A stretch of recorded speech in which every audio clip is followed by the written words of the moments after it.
Los suelos son la principal fuente de alimento del planeta. Todos los seres humanos tenemos que comer y la tierra es capaz de generar todo ese alimento que necesitamos. Sembramos, cultivamos y cosechamos, lo que demuestra la importancia que tiene la actividad agrícola en nuestra vida.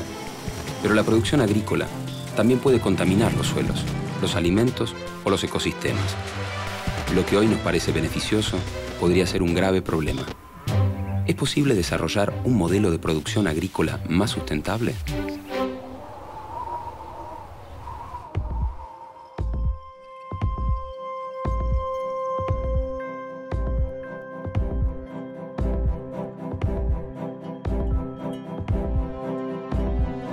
La población mundial no deja de crecer y el desarrollo es fundamental para cubrir sus necesidades. Pero el crecimiento, muchas veces, depende de recursos que no son renovables. Ante este dilema surgen preguntas. ¿Pueden convivir el desarrollo y el cuidado del ambiente? ¿Es posible en la práctica la sustentabilidad? Producir, consumir y descartar es inevitable. La diferencia puede estar en la forma en que lo hagamos.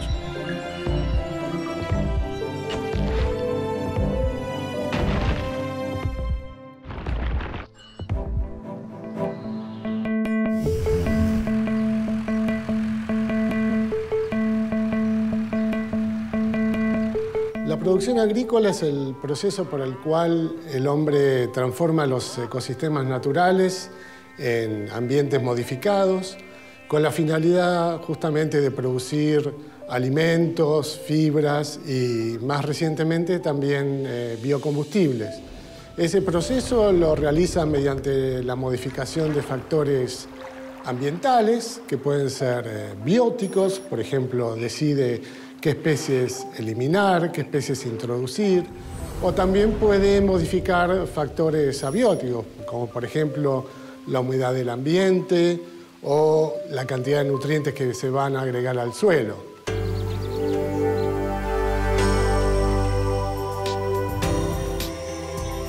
Esta serie de transformaciones que introduce el hombre en los agroecosistemas trae aparejado al mismo tiempo toda una serie de cambios que pueden afectar negativamente a los ecosistemas y a la biodiversidad, de manera tal de que altera prácticamente todos los procesos que estudiamos los ecólogos. La producción agrícola no siempre fue como la conocemos hoy. A lo largo del tiempo, fue cambiando y adaptándose a las nuevas necesidades y al desarrollo tecnológico. Durante 3 siglos aproximadamente, la actividad agropecuaria estuvo caracterizada fundamentalmente por la ganadería extensiva, producida por la introducción de ganado vacuno y caballar. Hacia comienzos del siglo XX se realizaba fundamentalmente mediante arados, rejas, vertederas, que erosionaban la capa superficial para poder controlar las malezas. El planeta ha estado hackeado en el último siglo por una explosión demográfica que ha llevado a multiplicar la cantidad de habitantes sobre la Tierra. Entonces, después de la Segunda Guerra Mundial, aproximadamente en los años 50, 60, se desarrollan un conjunto de tecnologías muy simples, pero muy efectivas, que históricamente se las llamó las tecnologías de la Revolución Verde. La Revolución Verde incluye una cantidad de insumos y de prácticas agronómicas que hoy son bien conocidas, como el uso de fertilizantes, el uso de insecticidas, de fungicidas, de herbicidas, genética mejorada, o sea, variedades con mayor potencial de rendimiento, maquinaria agrícola y en algunas regiones también el riego. Esta revolución verde permitió pasar de una producción mundial de aproximadamente unos 600 millones de toneladas de cereales a mediados del siglo XX, en los años 40, 50, 60, a cerca de 2.000 millones de toneladas que se están produciendo actualmente. En la Argentina, por ejemplo, podremos decir que nosotros nos incorporamos las tecnologías de la Revolución Verde de una manera extensiva y bastante masiva, sobre todo en la pradera pampeana, desde mediados de la década del 80 en adelante. Crece vertiginosamente en la aplicación de sus tecnologías durante la década del 90 y hoy podríamos considerar que estamos en el pico de nuestra propia revolución verde. Los avances en tecnología de maquinarias e insumos agrícolas significaron más capacidad de producción, pero también empezaron a generar consecuencias al ambiente. Con el paso de los años, estos insumos usados en exceso empezaron a generar algunos problemas en el ambiente, sobre todo problemas de contaminación por nutrientes, por ejemplo, por el exceso de fertilizantes, o contaminaciones debidas a un uso muy alto de plaguicidas. Otro efecto negativo que no había sido previsto fue que todo ese cambio de estructura mental que implica gerenciamiento con todos estos nuevos elementos de los paquetes tecnológicos fueron dejando afuera a una cantidad muy importante de productores, particularmente pequeños, porque es una estructura que requiere mucho tiempo para poder ser incorporada, pero también, por otra parte, porque las superficies mínimas para hacer viables estos planteos eran mayores.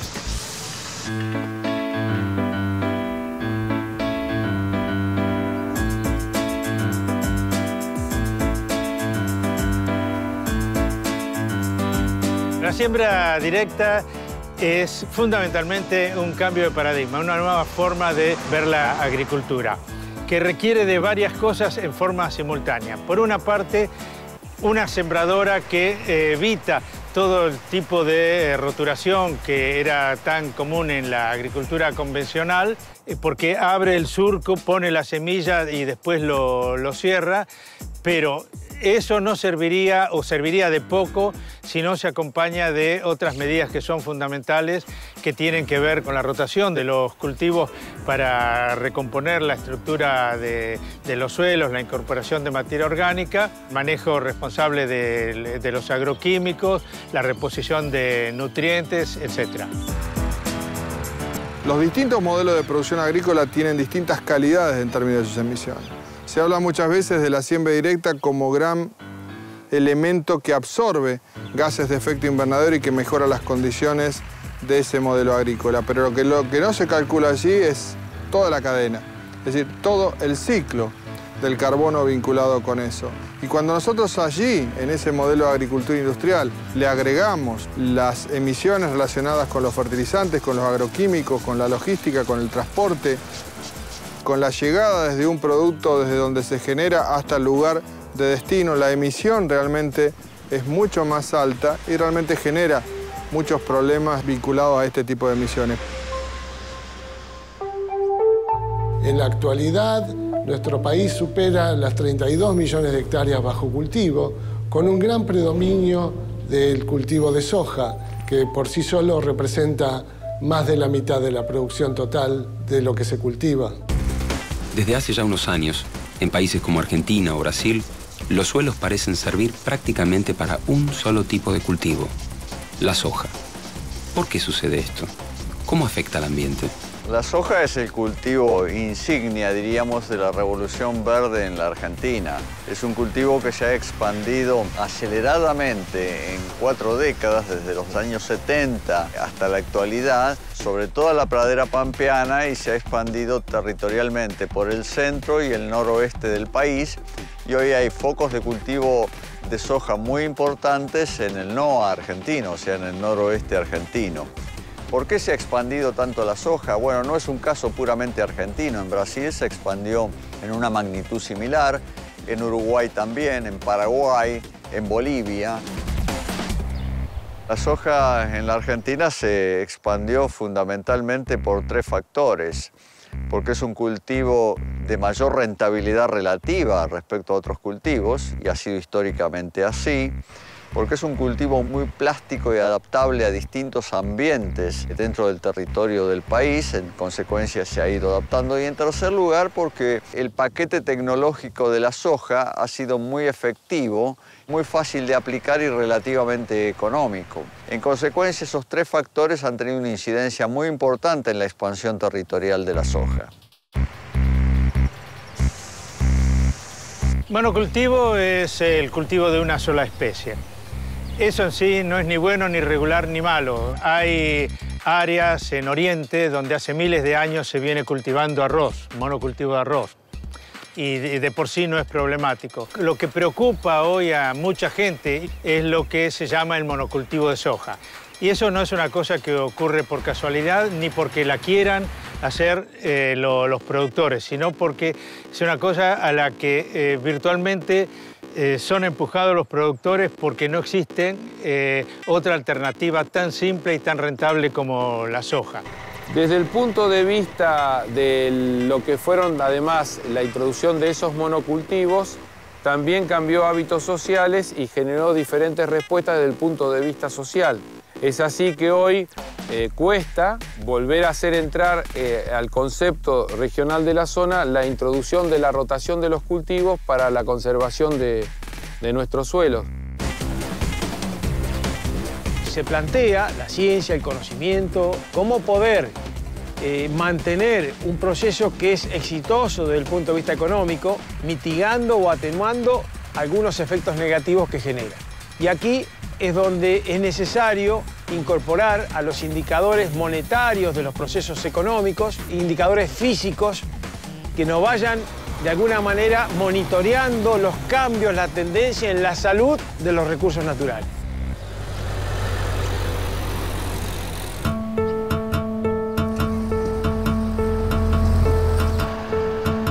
¿Qué cantidad de fertilizantes se utilizó en el país para la producción agrícola? 1990, 300.000 toneladas. 1995, 1.200.000 toneladas. 2000, 1.750.000 toneladas. 2005, 2.525.000 toneladas.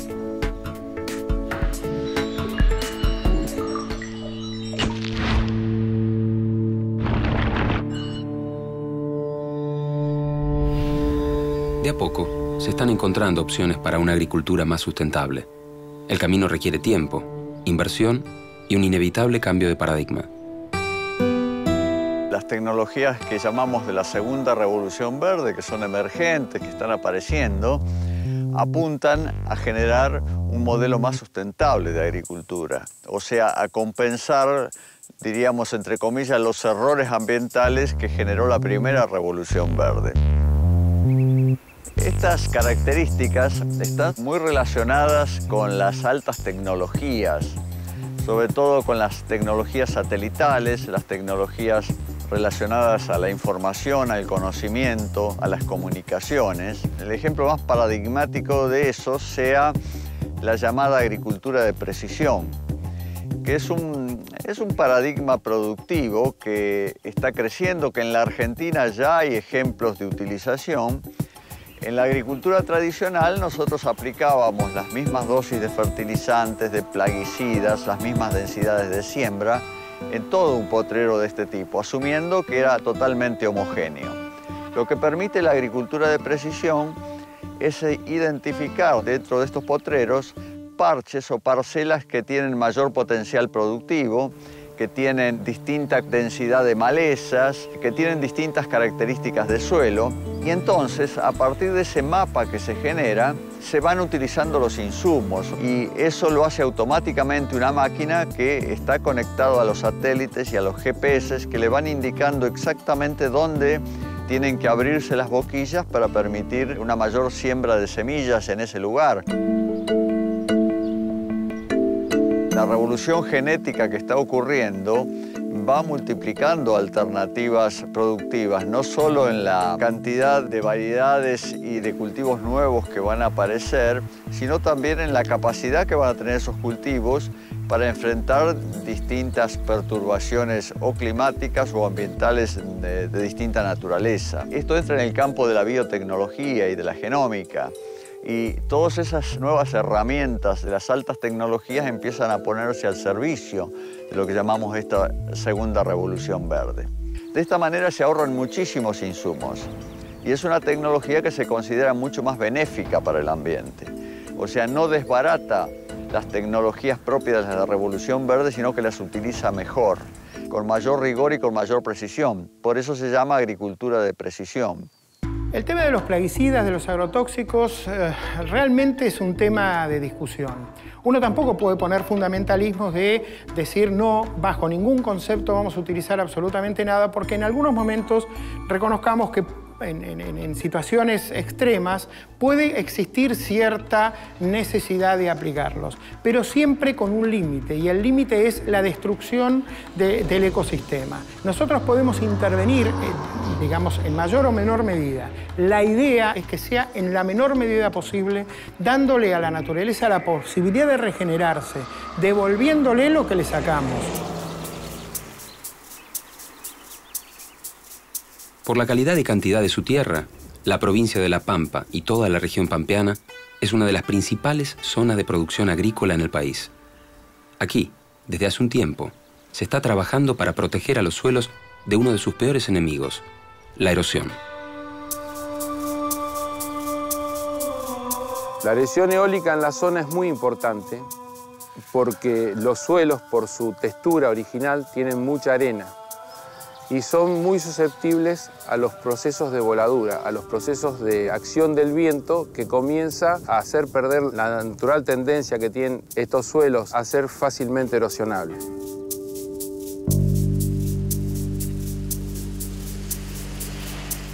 Esto nos llevó a movilizarnos de que debíamos encontrar soluciones a esa problemática.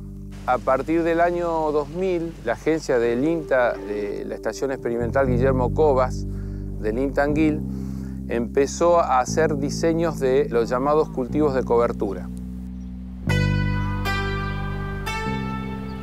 Un cultivo de cobertura, por definición, es una especie dominante que se introduce en un determinado sistema con un fin determinado. Acá tenemos un hermoso campo con trigo, con una muy buena cobertura, y acá el rastrojo, o sea, la paja que queda después de cosechar. Esto es lo que uno quiere encontrar en un campo, que quede el suelo cubierto por el rastrojo o por la paja del trigo, que es lo que vemos desparramado, porque eso va aportando materia orgánica, eso protege al suelo de las lluvias, protege al suelo de la radiación directa, mejora la infiltración del agua y disminuye la evaporación.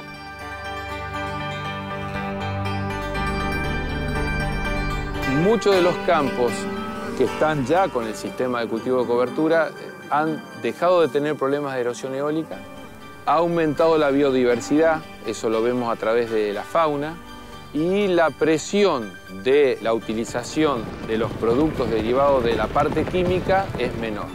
Y al mismo tiempo han aumentado los valores o los indicadores de los componentes biológicos de los mismos.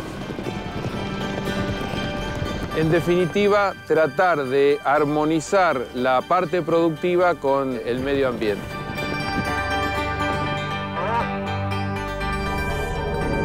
Además de los cultivos de cobertura, la protección del ambiente por medio de técnicas agrícolas sustentables incluye otros métodos.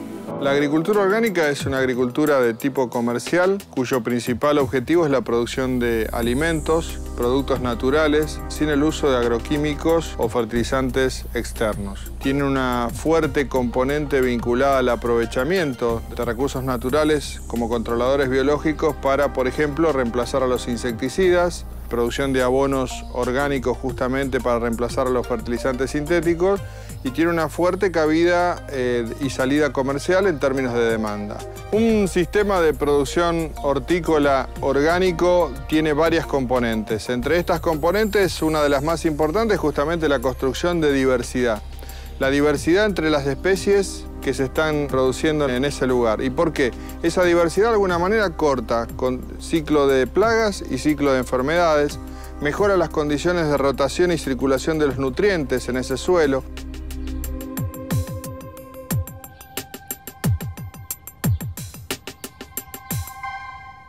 La biodinamia es algo muy particular, viene desde la época de Rudolf Steiner, que en líneas generales armó todo un proceso y un proyecto filosófico, educativo y también vinculado a la agricultura. La biodinamia lo que tiene es trabajar el acto agrícola como un todo que está vinculado no solo al suelo, sino también vinculado al aire. Hay una visión cosmogónica vinculado a los astros, a cómo cómo se produce, cómo se respeta la tierra. Tiene una premisa y es que uno no le puede sacar a la tierra sin devolverle lo que le ha sacado.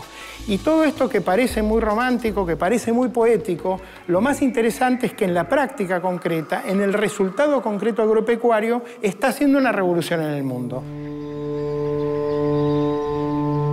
Apuntado ya a la cuestión de las políticas que se dirijan exclusivamente a la producción orgánica, por supuesto que debemos fortalecerlo.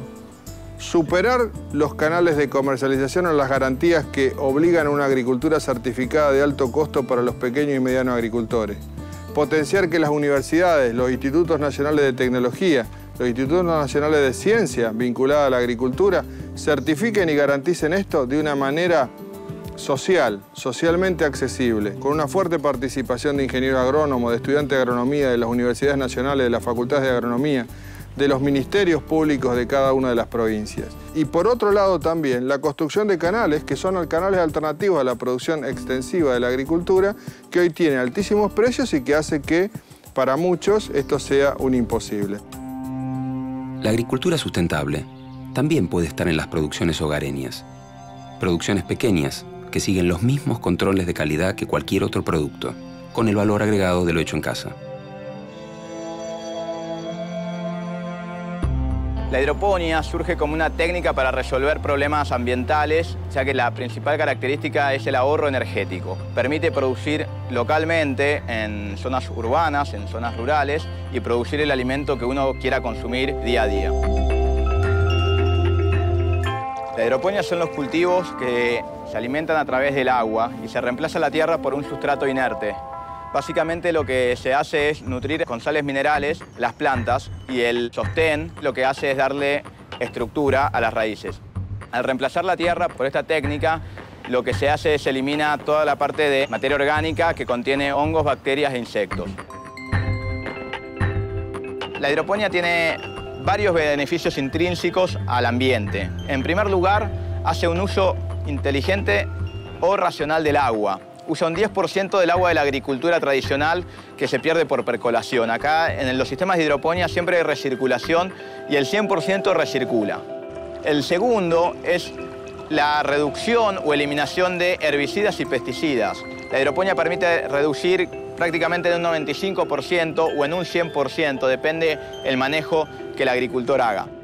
El tercer factor es la reducción energética, ya que producimos localmente y consumimos localmente. Y cada unidad de producto que se produce y se consume localmente no es trasladado, o sea, reducción de energía. Esto es ideal para todas las personas que quieran aprender y aparte que quieran tener una alimentación más sana y que quieran participar de la producción de los alimentos. Y en cierta forma, cuando uno siembra una huerta y te das cuenta que te dura 6 meses, te da una gran autonomía.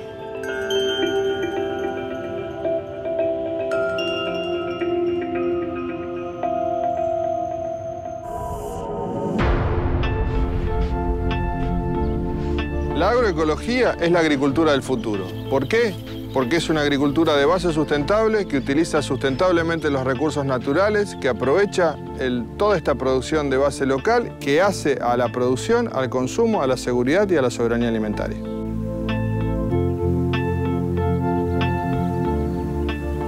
La producción agrícola es uno de los motores más importantes de la economía.